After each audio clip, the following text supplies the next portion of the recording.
ॐ सोमनाथाय नमः। ॐ मल्लिकार्जुनाय नमः। ॐ महाकालेश्वराय नमः। ॐ ओंकारेश्वराय नमः।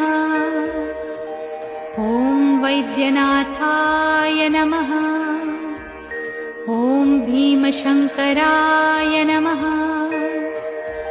ॐ रामेश्वराय नमः। ॐ नागेश्वराय नमः। ॐ विश्वेश्वराय नमः। ॐ त्र्यंबकेश्वराय नमः। ॐ केदारेश्वराय नमः। ॐ भुस्मेश्वराय नमः।